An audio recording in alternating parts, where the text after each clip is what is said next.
making first cut. Golly!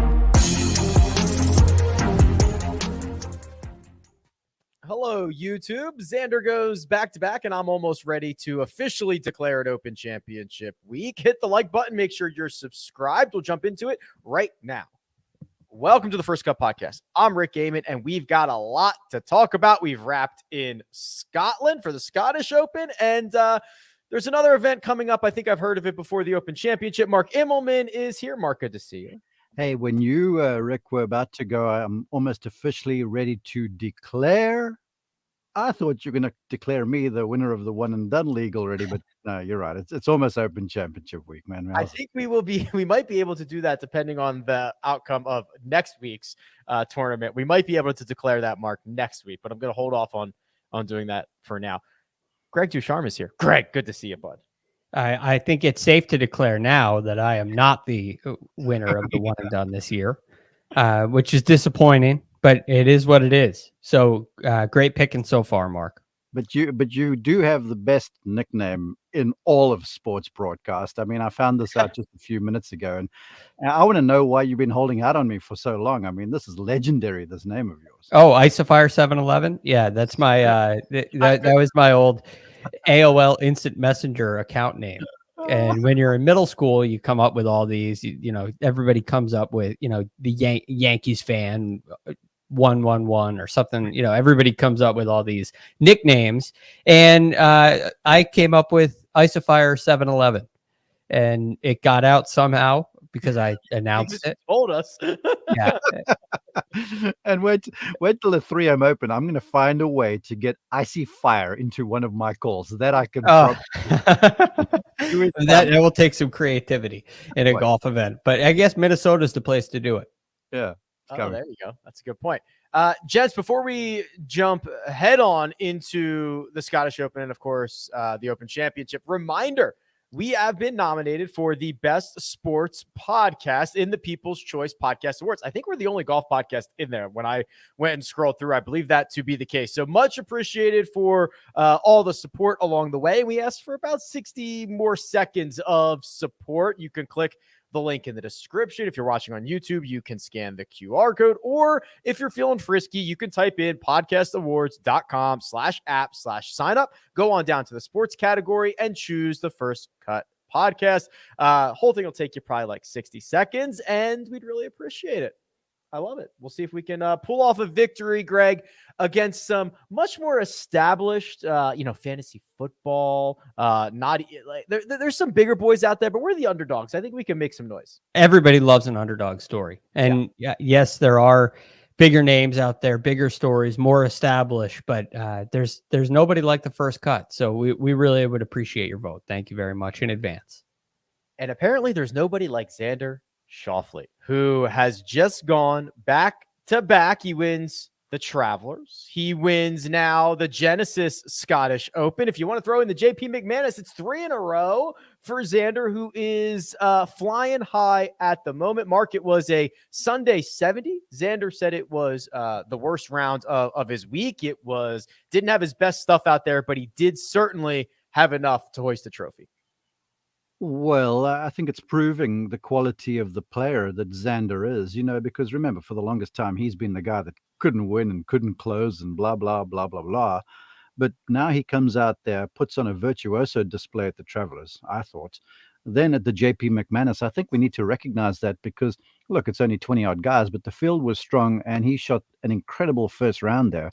That 64 was pretty awesome. And then this week, the final round he put together is what all great golfers do. I'll never forget a lesson I learned from Nick Price, Hall of Famer, multiple major champion, world's #1 golfer. And Nick said to me, he goes, I became a tournament winner when I learned how to make my bad day decent. He said, because every player, no matter how you're playing, there's going to be a stretch of holes. It might be a day if you're unlucky, maybe 27 holes, 18 holes, 9 holes, whatever. That it just doesn't go your way. And you've got to be smart. You've got to make the right decisions. You've got to figure out what shot you're going to, and you've got to survive, essentially chip and putt a little bit and just outwit the competition. And today, under the pressure of playing in the final group, difficult conditions, you can make big mistakes around there if you're not careful. he did what he had to do. And so to me, hats off Xander Schauffele. You know, at the Travelers, he couldn't put a foot wrong from tee through green. He was really good through 3 rounds. And today he did what great champions do. So I feel like looking back on this now, this will add another gear to what's already a pretty strong gearbox for Xander Schauffele. And I feel like this is one he can really fall back on to say, you know, I did win a big event against a big field on a difficult course in difficult conditions, and I didn't necessarily have my best all the time. And that is really good for one's confidence. Greg, I love that you're always good at giving us perspective, especially on the Monday show of, hey, this guy was trending, or if he wins this week, we would think completely differently about the last 5 weeks, right? I mean, this is, I think, a perfect example of Xander Schauffele bolstering a resume that we, poked holes in for 5 years in just 3 weeks, right? And now it's completely different to say, okay, well, now it's 7 PGA Tour victories. Now it's a Travelers and a Scottish Open in consecutive starts. You then throw in all the fun stuff like the Olympics and everything else. And now you're looking at it like, wow, okay, we got ourselves a pretty decent resume here. Right. All of a sudden, those events that look, like there's maybe an asterisk next to them. Some people may put an asterisk next to them. Winning the shadow leaderboard of the Tour Championship, winning a gold medal, right? These things, a lot of people like to put asterisks by them. But now all of a sudden, when you start tacking on the full field, 156, 144 player events, now all of a sudden it looks much more realistic. But the other perspective, Rick, that I think is really important to add is what he's done in this run, because this is after he wins the Zurich. Okay, another event you could put an asterisk next to. It's a team event, so it's understandable. Stop with asterisk stuff, but he won those events. He won them, absolutely. But what do they mean for his ability and for his resume? Those are things that people question. But after that, you see a tied 5th, the 13th, the tied 18th, the 14th, and now all of a sudden back-to-back wins. And this was coming for a while. And it was really consistent play all the way across the board. The putter finally got hot at the Travelers. He gains nearly 8 strokes putting there, and all of a sudden it leads to a win. Here this week, he gains more tee to green than he has in that run prior. He gains 10 strokes, but his tee to green performance really all through that run was very consistent, very steady, somewhere between 7 and 10 strokes gained tee to green. And now all of a sudden he has a solid putting week and a solid short game week. And he just does what Xander does, but he's able to take all the things that Mark said earlier and apply them to that really sound foundation, that really steady game. And that's what makes the biggest difference in the win. It's not an ability level that was lacking. It's nothing of that. It's just simply learning how to win. And now we've seen, I could say, quote unquote, floodgates opening for the second time this season. The first being Scotty Scheffler. Yeah, we've got so many guys with multiple wins. It's pretty nuts on the year. Yeah. This was actually the third for Xander. So when I look at this round, Mark, and Xander told us himself he didn't have his best stuff, but he kind of was able to summon the good stuff on 17. The 7-footer to save par on 17, to have a 2-shot cushion going to 18 instead of just 1 stroke, with 18 playing about as difficult as it could. That's a big time putt to give yourself that opportunity to even just make bogey on 18 and still cash it. Yeah, but I would back up a few holes, some shots he hit coming down the stretch before 17 and that putt even. I mean, he had some quality balls into 15 there, I thought, and very intelligent. And Nick Felder referenced the fact that on 15, Dottie said, well, just got to avoid the putt bunker on the right-hand side, and the green's well deep, and you've got a good 20 yards over the top of that, but you're playing downhill firm conditions, which we'll likely see next week at St. Andrews. And Nick's rightly said, he goes, yeah, but 20 yards covering a bunker on a links golf course is scary because you're unsure what the ball's likely to do. So Xander hit a good ball down the fairway off the tee, hit a beautiful wedge beyond the flag, smart, 2 putts, easy. And then 16, I mean, just slinging that draw down there off the tee, that was high quality. And then that long iron off the upslope into the heart of the green. That was like, all right, he might not have his good stuff, but there's about that many guys on the PGA Tour that have that shot. And I held up two hands to say that was quality. To launch a high long iron off a tight lie, crosswind, fescue on the right, bunkers on the left, I think it was. I mean, that was good stuff there. And I watched those two shots, and it sort of harkened to when I've called Xander before, where he's always impressed me with how smooth he swings it, but how hard he hits the ball. And then at the Travelers, it was another display of pace control, really savvy decision making, and some tremendous ball striking. And when I watched him hit those two shots to 16, I was like, good grief. I mean, I would pick him over the top of Spieth right now, and I'm probably going to take a lot of heat from this, but he is the man right now with that stuff there. And of course, the putt made on 17, that's what wins you tournaments. So yeah, it was big stuff. It was ballsy stuff from him. But those two shots he hit on 16 for that two-putt birdie, I mean, that was high octane, those two strikes there.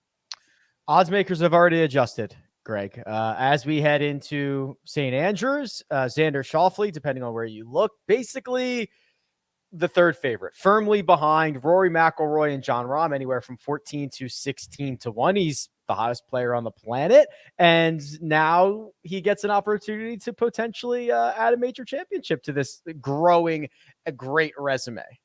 Last player to win the Scottish and then the Open the next week was, well, any guesses? Phil Mickelson. I think Phil. Yeah, I think it was Phil. Yeah. They said that on the broadcast, so I was just taking, cherry picking that one. But so that's happened, and I was also thinking about Jordan in 2017 because he won the Travelers in the start before the Open. You had when Rory won the Open in 14. I think that was the first of a 3 in a row. That was the first of 3 in a row for him. But anyway, so take Rory out of it. But there have been some players who have entered the Open Championship on a really good run and ended up sealing the deal. So this isn't, a bad thing by any means that he's coming off of a win, that he's on a heater. Sometimes it can add a little too much pressure, and you don't see guys win back-to-back starts very often, let alone back-to-back weeks. But this one feels like it has a real possibility. And it seems like any way you look, any way you handicap the Open, Xander checks the box, whatever it is. So I'm really looking forward to see how he handles it this week. Hey, Rick, I just want to add one thing looking through those numbers there. At 1,600 for Xander, I would bet him over Rahm every day of the week, the way he's going right now. And again, that's probably going to take heat from folks. But just the completeness of his game, the way he's swinging it is just off the charts. The width, the control, the low point control, which is huge in links golf for the firm conditions, to strike the ball well, to be able to control speed and spin. I mean, he's got it all going on right now. And that's an enticing number there. My only concern, like you always kind of are, you and I have made this mistake, and then we always talk about it, where we're like, yeah, well, the guy might be fatigued. Let's not bet him next time. And then he goes and does it again. So I think he's just so enticing right now, because it doesn't look to me like he is expending a whole lot of energy either. He and Austin are just so easygoing with each other. Yeah, they're peppering the center of the club face and not getting into too much trouble. 7 under par was the winning score for Xander Schauffele, 1 shot clear of Kurt Kitayama. Greg, it's been an interesting year for Kitayama. He's missed a lot of cuts, but when he plays well, he gets himself in the mix. I'm thinking of Honda, obviously a runner-up finish here. And oh, by the way, just punched his ticket to St. Andrews with this finish. Yes, which is phenomenal. And it was a really, really good round for him today. And I'm many different occurrences, but he's so impressive with the driver. His length is really, it stands out to me. His power stands out to me. So he's an impressive player in that regard. And I think he's really turned this thing around to where he knows he can compete on the PGA Tour. And just having those really close finishes and not just doing it once, but doing it again, where now all of a sudden you're looking at 3 top 5 finishes in this year. And that's a guy that's ready to win. That's the kind of guy that can compete out there. He has the assets that you need that can make this happen. So I was really impressed with Kitayama. And the one thing that I will say is, if you look at Mexico, kind of stands out for him, but you look at a Honda Classic and you look at this event where par is a really good score, it has a way of bringing a lot of guys into contention. Wind has a way of bringing a lot of players into contention. And I'm wondering, I guess the jury's still out on Kityama. Is that a style that fits him very well? Is it just a guy who's playing really well and gets into these kind of events where the scores aren't crazy low and you don't have to go make a crazy number of birdies, and a 66 is often the round of the day? Is that where Kurt Kityama really excels? Or is he going to kind of go the Cam Young route and start to excel on a variety of golf courses? And I'm looking forward to seeing that. I'm in with you there, Greg, but what I would say, because I had him on the call in Mexico, until late on Sunday, I was dispatched to Finau or someone who was out in front that was finishing real strong. And early in the week, there were crosswinds on that golf course, but the fairways were wide. And he plays, if you want to get sort of golf instruction geeky, he plays with quite an open club face that he slams shut forearms through contact. And that's how it creates speed. And for someone who's like 5'8", I think, at a stretch, he can pound it. I mean, it's the thing a long ways. So he gets a bit inconsistent off the tee. But when he's timing that stuff up, man, he was impressive to me. And he made a run there on the final day with Rahm. I think he was in the same group as Rahm. We had the duties with Dottie and me were split there with that final group there. And he turned my head some because he didn't back down for Jon Rahm, who's a pretty imposing figure. I mean, the guy's big. He's 6'2" or 3. He's big, strong legs and stuff. And he's Jon Rahm. And Kityama was not afraid. He's won in Europe before. I don't think people are aware of that. He's won a couple of times. So he's done so in bad weather. So if he keeps the driver buttoned up, I think he's a contender. And each one of these finishes, I think he's sort of proving to himself, or I believe so, that he's proving to himself, to your point, that I can hang with these guys. And he's gonna get his soon if he still stays healthy. I'm sure of this. I want to continue to talk about some of the notables because the leaderboard was fairly stout for the majority of the week. We're going to do that. We're going to look ahead to the Open Championship and do much, much more. But first, we're going to take a quick break and hear a word from our partners. And we're back. Let's start with Jordan Spieth. I guess we'll go down to Jordan, who at one point was at 5 under par, Greg, and then he started doing the Spieth stuff where he makes double on 14. That's the par 3 that was only playing 150 yards. He gives another one back on 15. He misses a shorty coming in there, makes a bogey on 18. Boy, it was the full Spieth experience. Yeah, unfortunately, it was rather ugly. More so than the Magic, which we always like to see the Magic. It was a nice birdie at 16, but it was a little bit disappointing because he was one shot off the lead after 13. He's within one, and he goes to 157-yard par 3, and you're thinking, all right, here comes a run. This is now between Xander and Jordan, which we last night on our recap episode, Sia and I kind of said, hey, this is going to be a Xander and Jordan battle. Xander didn't play his best, so he let a lot of other guys into the mix, and some other guys played really well, but it was shaping up to go that way, and it looked like it really was going to be a Jordan Xander showdown. And then, they used the word chip 7-iron on the broadcast, and that is just it's one of the hardest things. One of the more common things that you see is when you try to take something off of it. If you're not fully committed, if you don't keep your body moving on the way through, you flip down the club face and it goes left. That's exactly what had happened for Jordan. But I think more concerning than that was hitting his putt like 11 feet by. I mean, I don't know what happened on that par putt. It's almost like he felt like if he didn't make that putt, he had no chance in the rest of the way. The rest of the tournament was over, which may have been true, but it looked like a loss of focus to me for him to hit it that far by. I mean, this is the putting woes, Mark. Let's just remove the fact that he was actually for the most of the week fairly accurate off the tee. He lost a couple late on Sunday that put him in some horrible spots, but those short missed putts, that kind of tentative stroke that leads to a lot of short range misses has been going on for months. Mm-hmm. And it doesn't seem like we've got a solution yet. Well, apart from the influence it has on the scorecard, which is obviously mammoth, the when you start missing short putts, that tends to filter through the rest of the game, because then sometimes you force a decision to hit an iron shot closer, and then you catch yourself up, you trip yourself up a little bit. And so the whole thing has this knock-on effect. And I've said this time and time again, and you guys disagree with me time and time again, that you're not going to out-hit a bad putter. If you're putting poorly, you cannot outstrike it and remain relevant. Now, there's certain places, outliers, that you'll be able to do so and still contend. But if you are fearing missing a 4 or 5 footer when the reckoning is happening, because it's gonna happen, whether the greens are fast and slick, or whether this week and next the greens are a little slower, but they're blustery and breezy and a little bumpy. If you're a little circumspect on the greens, man, the hole starts looking the size of a thimble, and you get over the thing. Even a golfer of this sort of skill level going, there's no chance I'm ever making this thing. And then when you knock one in, instead of going, all right, 1 hole down, let's go on, there's this sense of relief to say, oh my goodness, I made it. I'm still okay. So the mindset starts to change now. And I know I sound maybe, kind of negative and stuff, but this is the golfer's mind, or the human being's mind, I should even say, even for Jordan Spieth. So he looks like he's going in the right direction to me, right direction, I said, the correct direction, where everything he's doing with a stroke is online and stuff.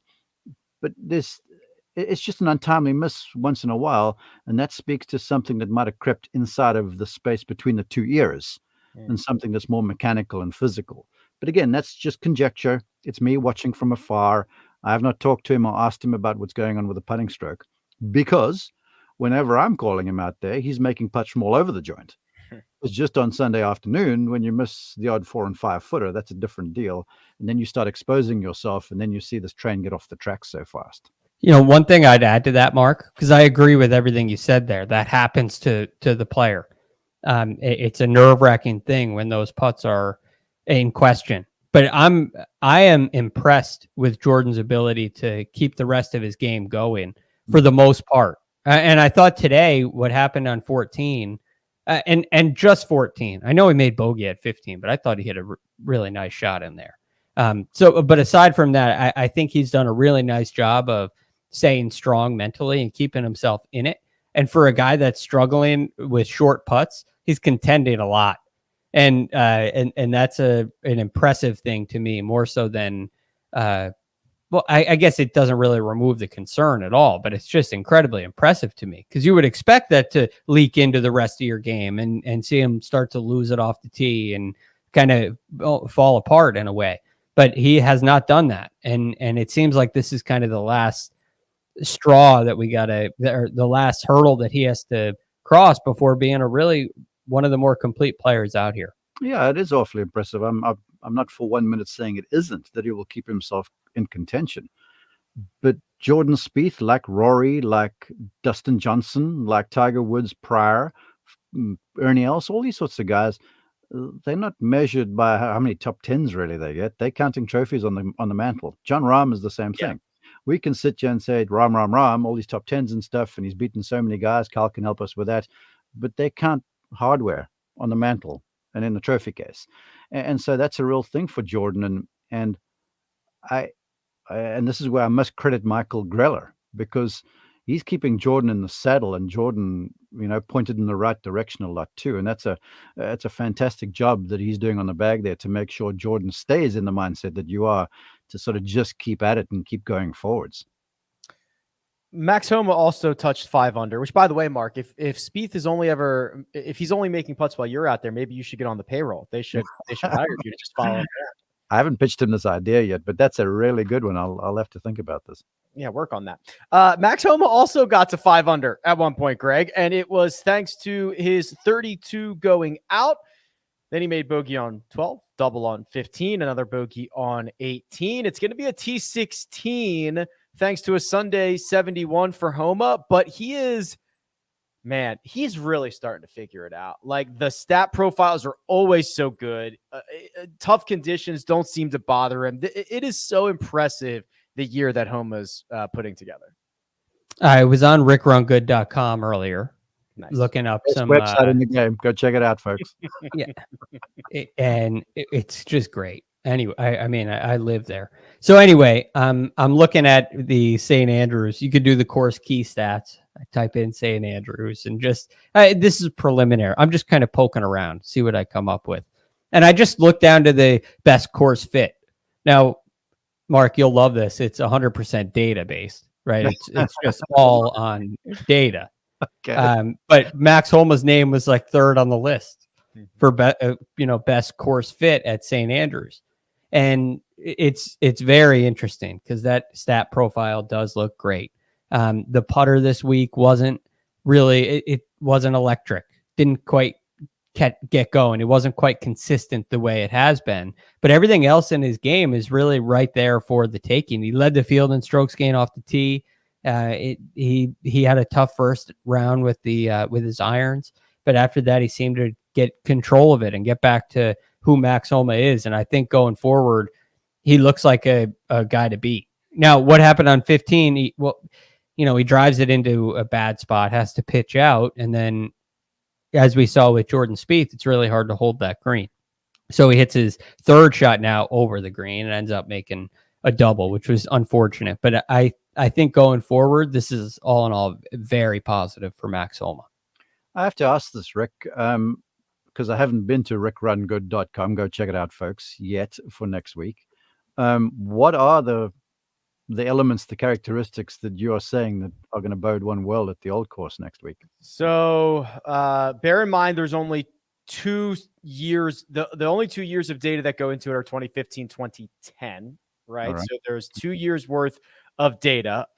When you look at all the finishers from those years and the stats that they excelled in the year that they played at St. Andrews, driving distance was highly correlated. Strokes gained around the green was highly correlated, and a lot of those like little wedgie shots, like approaches inside 100 yards, were quite high. And how about lag putting? Lag putting was, so they call that approach putting. I'd have to run into the database and find where it ranked for. It's not inside the top 10. But Mark, I would say I found it to be in 2015. It was pretty important. The best entering that week, I was going rogue doing my own research. Zach Johnson was first in approach putting.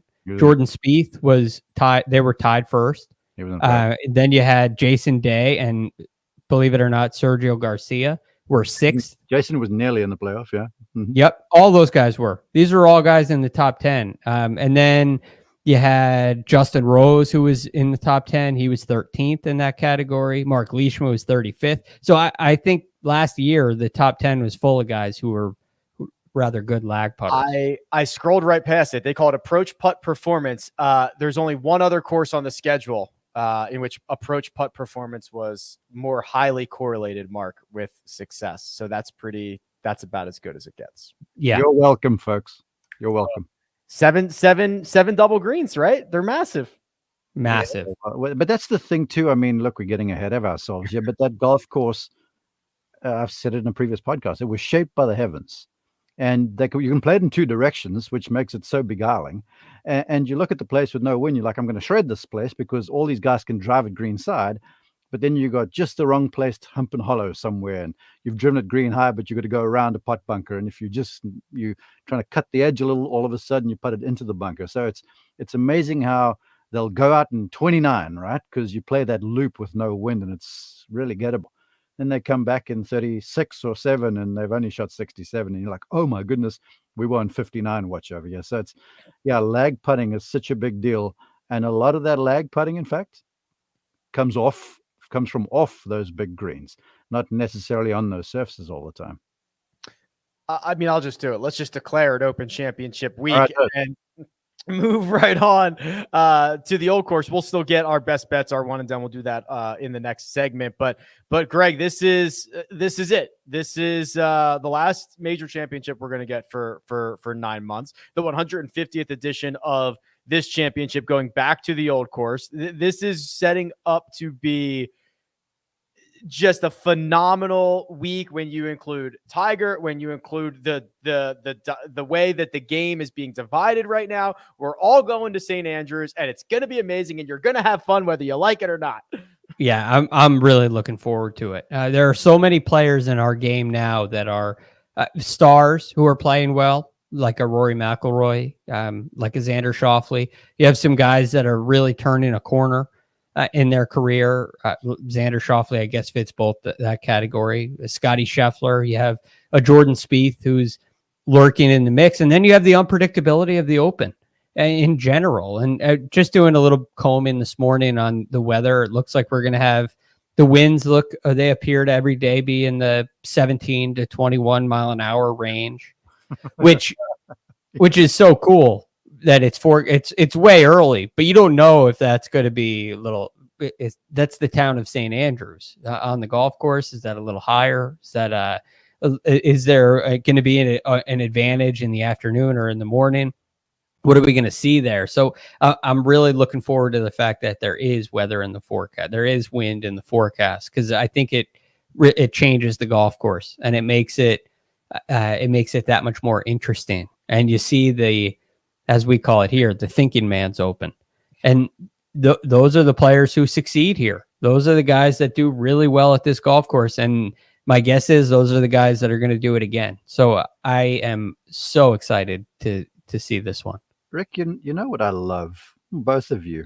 As we were preparing, for argument's sake, for this week's Genesis Scottish Open, you look at previous winning scores, and they were ranging between like 17 and 20 something under par, because the wind hadn't blown yet. Then as soon as the wind blows, now low score was what this week? I forget, 7. And that's just what I love about the way the R&A and these Open Championship venues just shake out, because if you catch St. Andrews on a benign day, par, sound like Bryson, is like 68. Because you got 2 par 5s that for all these guys are reachable, especially the 5th on the front. And then you got a couple holes that are drivable. So they become like, long par 3s or short par 4s. And so they're okay with 20 under par being the low score, as long as it's the low score. But then when the weather shakes up, and then all of a sudden, par is a really good number. And that's why I'm glad, because the reports I've heard from folks on site there is that the golf course is nice and crispy right now. It's firm. The ball's rolling out. When a ball starts rolling, every single one of those humps and hollows in that place suddenly become bigger. Because when the golf course is soft, the ball doesn't roll as far off each mound. Left, right, forwards, backwards, whatever the case might be. As it gets firmer, those pot bunkers, which are small, they play bigger because of the fairway movement and stuff like that. And I read a great quote, I think it might have been by Walter Hagen, that he goes, you can hit a perfect shot that ends up in a damn near awful place. And then you can hit a damn near awful shot that ends up in a perfect place. And that's sort of what the game represents. And that's why so much of this challenge to me is some just being able to deal with those things, 2 avoiding the bunkers because they're an automatic penalty over there, because every single one of them has the straight up and down lip. There's nothing with low lips. And then the final thing to me is lag putting, but just pitching and chipping from green side. Because when the firm conditions happen and the grass gets burned out some, every single one of the folks listening to this, they've tried to hit a wedge shot off a firm, tight, sort of dusty lie. It's one of the hardest things in the game. Now you couple that with some difficult bounce and the pressure of a major championship, those shots just become downright scary, man.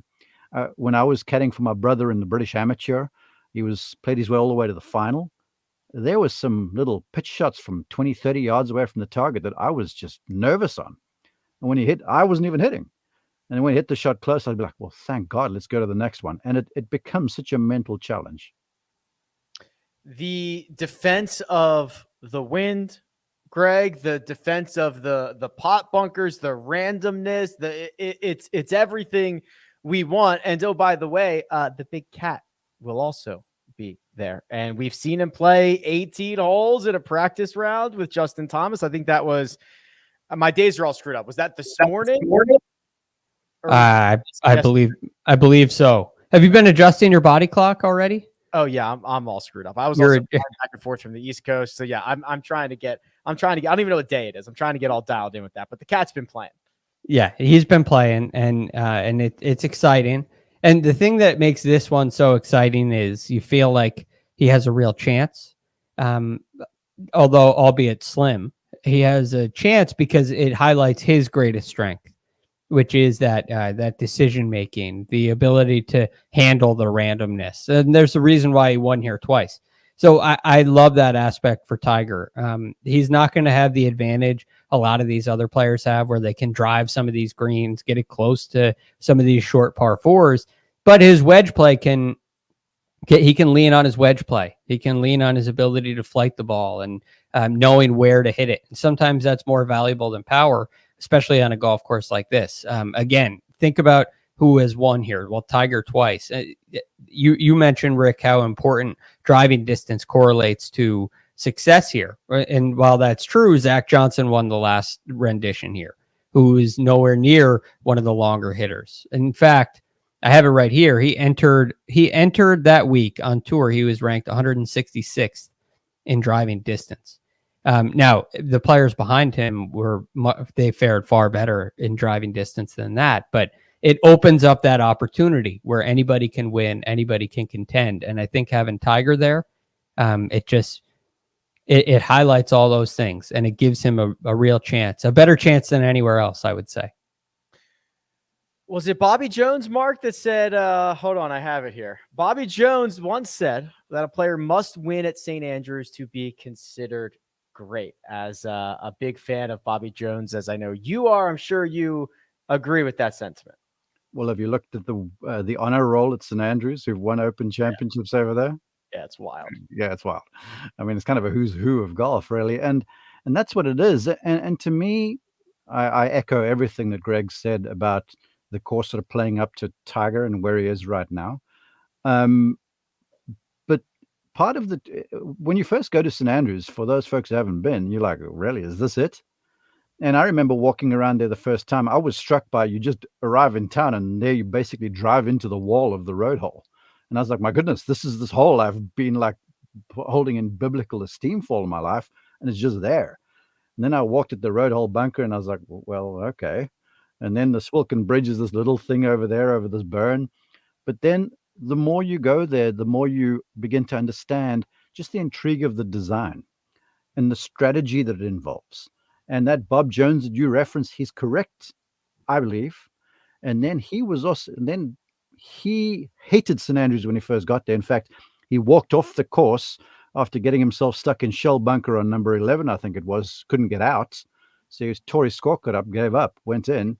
And then in the end, after winning an Open and an amateur there, his Augusta National was an ode to the old course in him, because the whole thing about the old course, it gives you room to drive the thing some, but if you're prepared to take the difficult line, it makes the second shot a little easier.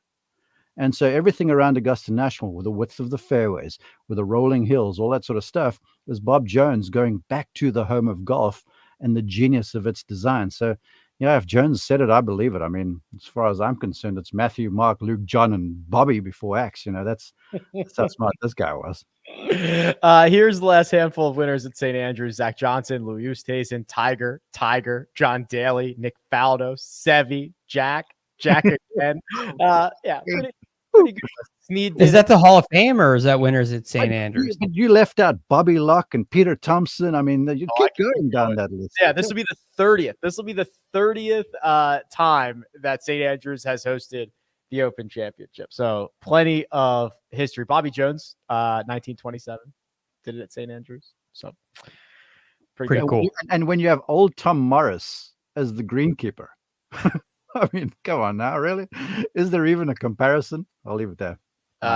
There's so, what was the stat? Or you retweeted this, Mark? I think it was a Sean Martin stat where. Yeah. Let me just make sure I get this right. Where basically, obviously, the old course was not always called the old course. It was not nicknamed the old course until they created the new course, right? Yeah. And that new course was completed in 1895. The new course was. So to put that into perspective, the country club, which is so old in America that it didn't even really need a name outside of the country club, because there wasn't many of them, was what, 19? I guess it was the late 1800s, but the first that Francis we met U.S. Open was 1913. So we're talking about the new course at St. Andrews being completed basically around the same time that the country club was being completed. Well, to add to this, I mean, St. Andrews was sort of nothing until golf kind of arrived. It was they got the cathedral there, and St. Andrews and the flag of Scotland is St. Andrew's cross. Andrew being one of Jesus' disciples, right? When he was martyred, and when he was crucified on an X, because he didn't believe he was worthy of being crucified like Jesus. And the word is that they took some of his remains to St. Andrews, to the cathedral over there. Mm-hmm. So, I mean, the history in this place goes beyond golf. And when you get there, you just feel it. And I can't wait to catch up with Kyle to ask him these things and to see if he's there. Let's just get over the live conversation and just start to experience St. Andrews and everything it is, because it is downright biblical, that place. The townspeople of St. Andrews were granted the right to play on the links in 1552. Yeah. Think about 1552. That's just wild. I mean, when was the plague? It's like, it's unbelievable to think about what this is. The oldest courses we know are late 1800s. There's nothing even close to the 1500s. It's astonishing.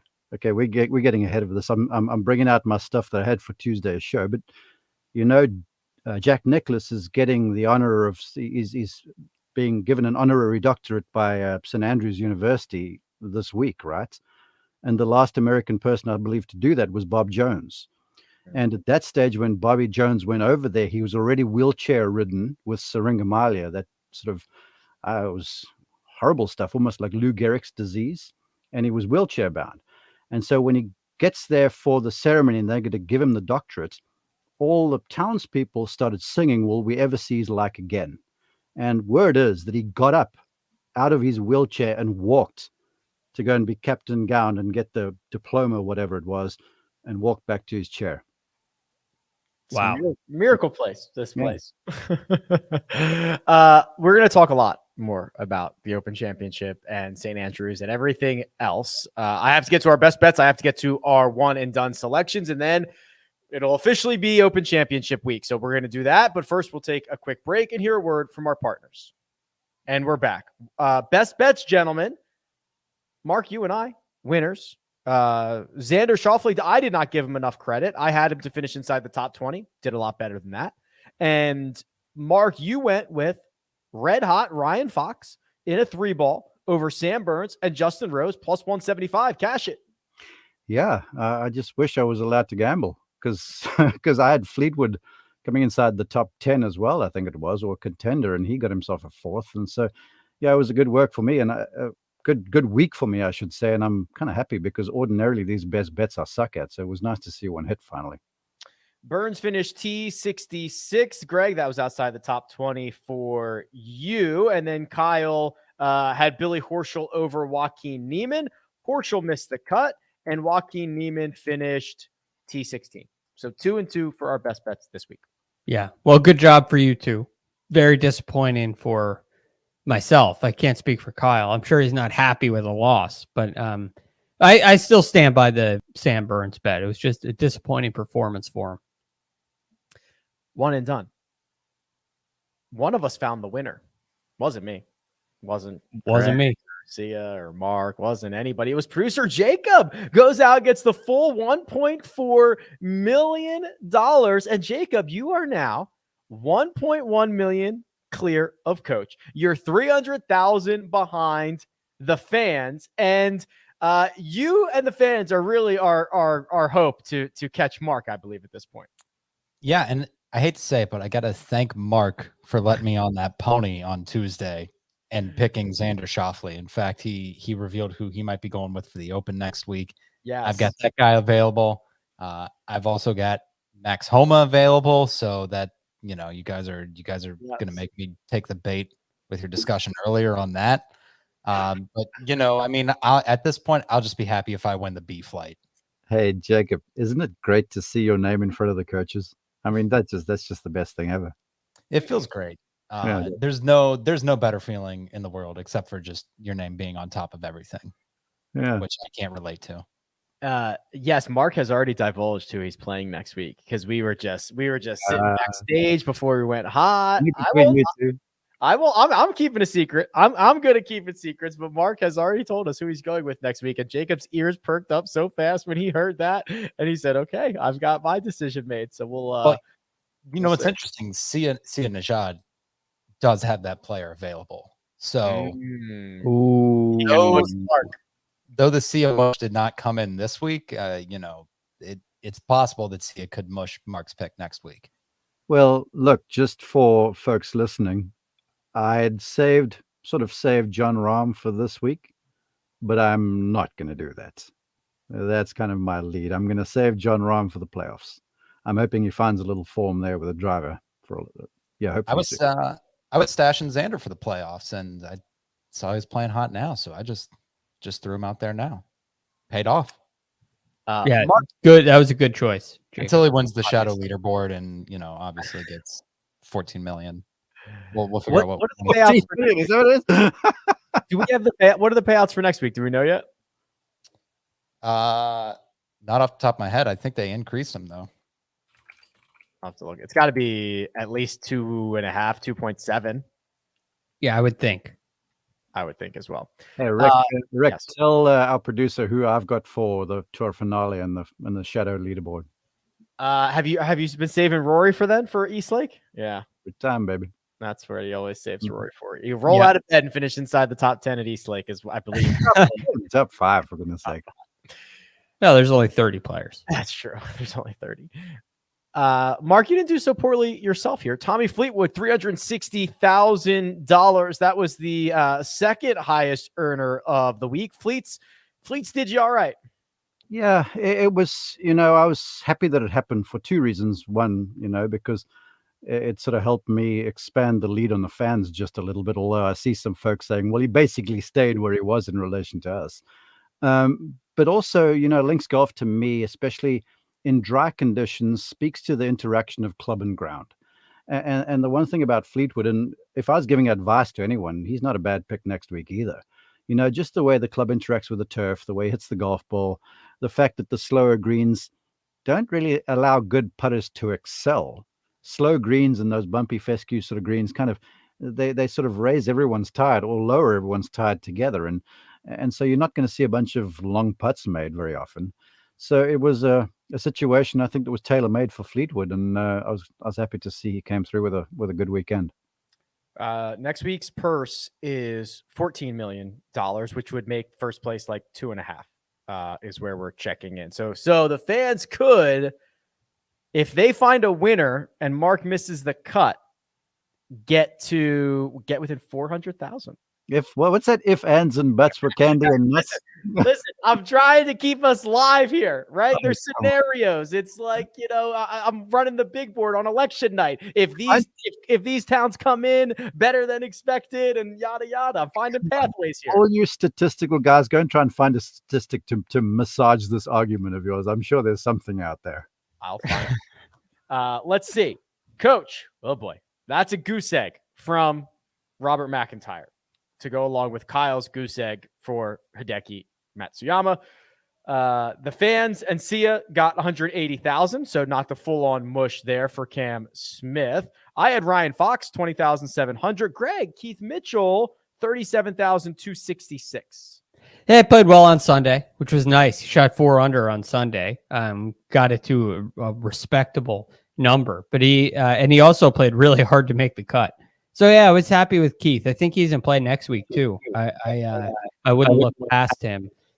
Remember what happened with Colin Morikawa last year at the Scottish. I still think all the things that Keith Mitchell does well will work next week as well. But he's not a one and done play next week. Obviously, not a one and done play. Yeah, lots of money on the line. Lots of big boys still available for. Should I use I don't want to use Bryson, but if I don't this is my last chance to use Bryson. Or I'll go the whole year. I've got him too. I might consider that for a minute. Bryson at an Open Championship does not necessarily get me all hot and bothered. No. All right, gentlemen. Well, listen, it's here. It's here. The 150th Open Championship. It's going to be absolutely spectacular. We're obviously going to cover every square inch of it. No blade of grass will go unturned. What do you think about? What are you thinking, Mark? I have one more thing that I have to make note of, given the current environment in which we find ourselves in professional golf.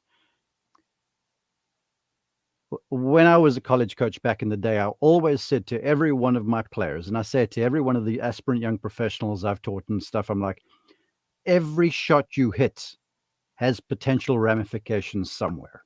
And when you learn that, and you do like Gary Player used to say to me, he goes, Mark, approach each and every shot that you are over as if it's the last shot you will ever hit.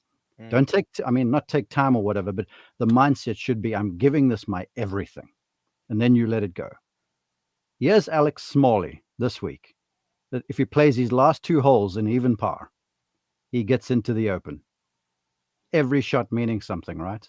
He misses that par attempt, I think it was on 15 or 16, and then makes a bogey on the last to not get in as one of the 3 final qualifiers. That is what professional golf is all about. And whereas it sucks for Alex Smalley, I commend him for being in that place and giving himself a chance, because he could have ducked and went and played somewhere else for millions of dollars. But this is what the game's about. And to everybody listening, if you play golf, give every shot your best. It might not work out, but if you can take off your hat and go, I did my best, you can put your head in the pillow and get up next time and go do it. So Alex, good on you, man. I'm sorry. I wish he would have made it, because he's a fine young player, but he'll have lots of opportunity in the future. Lots of opportunities. Those final 3 tickets punched. Kurt Kitayama, Jamie Donaldson, Brandon Wu headed to St. Andrews. Greg, I was thinking about, I forgot to mention at the top of the show. Did you see my hat? I wore this hat partially for you. This is the Hartford Yard Goats. Oh, there you go. That's not only a nod to you up in Connecticut, but I figured Tiger was the goat, and I like it, goat, Greg. So you love the minor league logos. Yeah, I do. They've got so many good ones.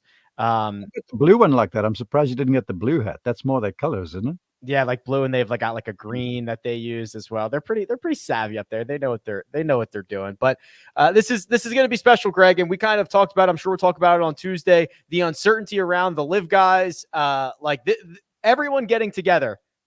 This is it. Like, this is like the way everything's going to shake out with OWGR. We have no idea, but this is kind of the grand finale.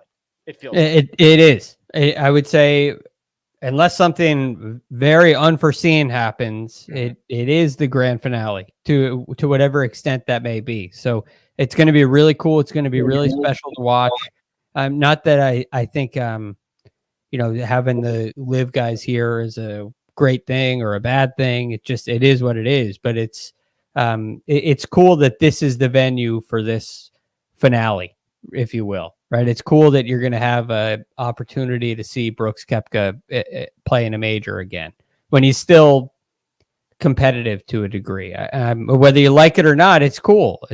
So look, it's a great venue for it. And but it's kind of a sad thing at the same time. It's very sad, the whole thing. But all in all, I'm excited. I'm really looking forward to this week, and I'm going to watch every shot like it's my last, as if I were playing. Hey, fans, I've got Brooks Koepka available too. Hey, I'm going to play Gaslighter for just a minute. I'd love to hear your guys' thoughts on the RNA memo that was released earlier this morning. I am generally a fan of reaping what you sow, and if you're not welcome, that's fine. Talking about Greg Norman not being welcome to the Champions dinner. However, no, it's to the Champions Challenge as well. Because they play the golf course backwards. Okay.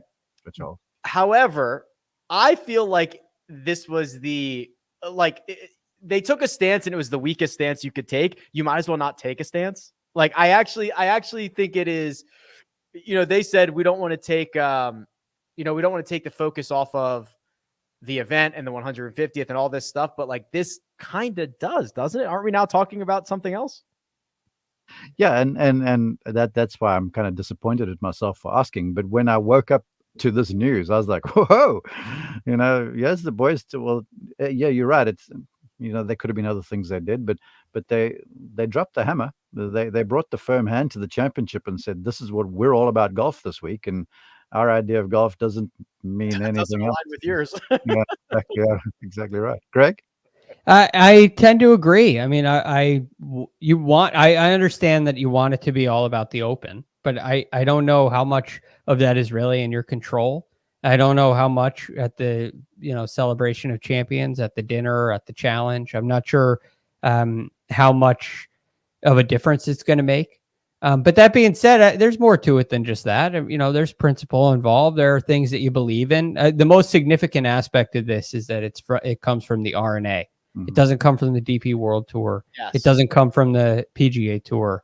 It comes from the R&A, which I'm very curious to see how that progresses going forward. It might mean nothing. It might mean absolutely nothing. But it's a very interesting aspect of this to me. I agree. All right, gents. Listen, let's go. Let's do it. We'll be back Monday, Tuesday, Wednesday, Thursday, Friday, Saturday, Sunday, Open Championship every single day of the week. But for now, let me thank producer Jacob. Does all the hard work behind the scenes. He tweets at Jacob_Hallex. Mark Immelman is available on Twitter at Mark_Immelman. Greg DuCharme is available at The Real GFD. And you can find me at Rick Run Good. This has been The First Cut. We'll catch you next time.